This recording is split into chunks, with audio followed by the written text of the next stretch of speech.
नहीं निकल कर आ रही है। कल भी दबाव था, आज भी बिकवाली की पोजीशन इंटरग्लोब एविएशन में लेकर चलेंगे, लेकिन टेक्नोलॉजी पे फोकस है। राजेश सातपुते का और एचसीएल टेक पर एक बाय कॉल दिया जा रहा है। कुछ ही देर में हम आशीष को भी जोड़ने वाले हैं अगले 2-4 मिनटों में, और वो आपको बताएंगे कि इन्फोसिस की कमेंट्री कैसी रही है और Q4 में कंपनी का ओवरऑल परफॉर्मेंस कैसा रहा है। इस पर ब्रोकरेजेस की क्या राय बन रही है, ये भी अपडेट आपको मिलेगा। लेकिन शुभम अग्रवाल से फटाफट आज का ट्रेड समझ लेते हैं। शुभम, बताइए किन स्टॉक्स को आपने आइडेंटिफाई किया है, क्या एग्जीक्यूट करेंगे? गुड मॉर्निंग हर्षदा जी, गुड मॉर्निंग हेमंत जी।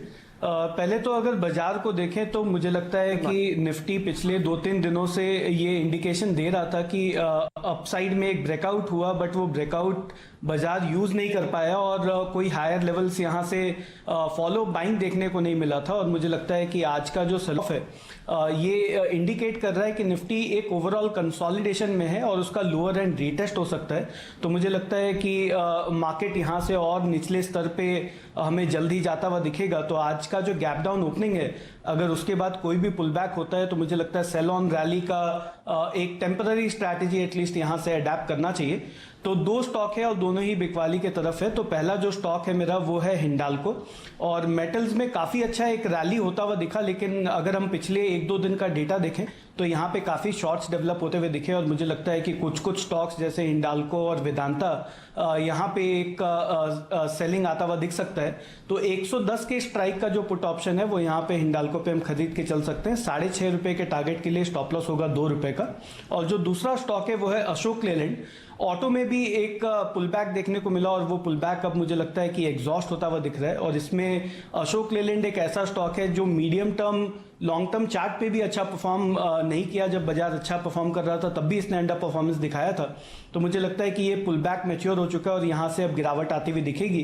तो 45 के स्ट्राइक का पुट ऑप्शन को यहाँ पे हम खरीद के चल सकते हैं 4 रुपए के टारगेट के लिए, और स्टॉप लॉस होगा 1 रुपए का।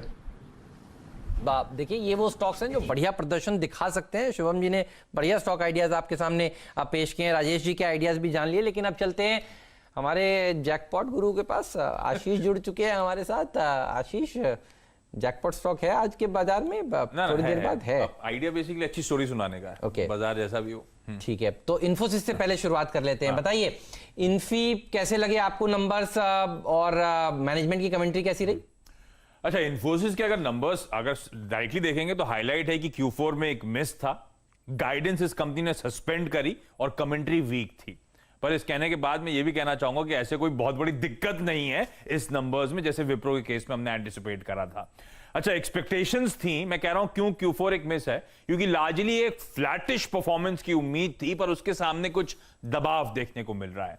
तो Q4 में डॉलर आए 1.5% के आसपास, तिमाही दर तिमाही गिरी। हम एक्सपेक्ट कर रहे थे केवल 20 बेसिस पॉइंट्स का फॉल होगा, तो एक फ्लैट परफॉर्मेंस होगा। कांस्टेंट करेंसी ग्रोथ जो एनालिस्ट देखते हैं, Q-on-Q 0.8% का फॉल। हमारी उम्मीद थी आधे % का बढ़त। हमारी उम्मीद मतलब ज्यादातर ब्रोकरेजेस की जो एक्सपेक्टेशंस थी। तो ये मिस है। पर मैंने कहा बहुत ज्यादा दिक्कत वाला आंकड़ा नहीं है, क्योंकि FY20 की पूरी ग्रोथ देखेंगे तो 10 से 10.5% ग्रोथ की बात करी थी कंपनी ने, और 9.8% डिलीवर करा है। तो ऐसी कोई बहुत दिक्कत सामने नहीं आ रही है, लेकिन थोड़ी सी वीकिश परफॉर्मेंस है। मार्जिन्स पे उम्मीद से ज्यादा दबाव है। मार्जिन्स हम एक्सपेक्ट करते फ्लैट होंगे, मार्जिन्स 80 बेसिस पॉइंट्स गिर गए। और रीजन रहे कोविड, जिसका इंपैक्ट देखने को मिला, H1B वीजास की अकाउंटिंग का इंपैक्ट, और कंपनी कह रही है CSR स्पेंड्स बढ़ा है, उसका इंपैक्ट इस बार मार्जिन्स पे देखने को मिला है। पिछले कुछ क्वार्टर्स से जो रन रेट था लार्ज डील साइन करने का, वो $2 बिलियन के आसपास था। इस बार वो $1.65 बिलियन है। तो रीजनेबल वो आंकड़ा भी आपको नजर आएगा। हाँ, गाइडेंस इंपॉर्टेंट था, देगी नहीं देगी, देगी तो क्या देगी, नहीं दी कंपनी ने फाइनली। उनका कहना है कोविड के चलते अनिश्चितताएं हैं, अनसर्टेन एनवायरनमेंट है, इसीलिए रेवेन्यू और मार्जिन की गाइडेंस वो फिलहाल के लिए टाल रहे हैं। कमेंट्री में उन्होंने कहा है कि कोई क्लियर व्यू नहीं है कब तक रिकवरी का टाइमलाइन होगा। उनका सेंस ये है कि स्लो डाउन कुछ और क्वार्टर्स तक देखने को मिल सकता है, और हो सकता है कपल ऑफ क्वार्टर्स के बियॉन्ड भी ये स्लो डाउन कंटिन्यू करे।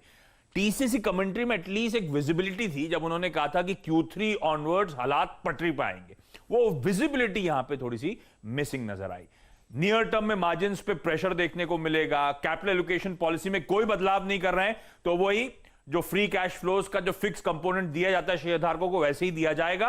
हाँ, उन्होंने ये जरूर कहा है कि इस एनवायरमेंट में हम मर्जर्स एंड एक्विजिशंस पे नजर बना के रखे हुए हैं।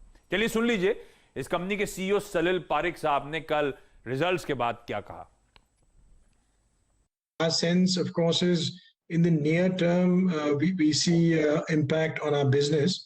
We don't have today a clear view of when the recovery comes back. There are many different perspectives that people have.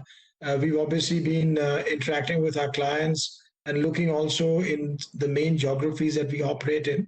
It is also a function of how, from a medical perspective, the situation will evolve.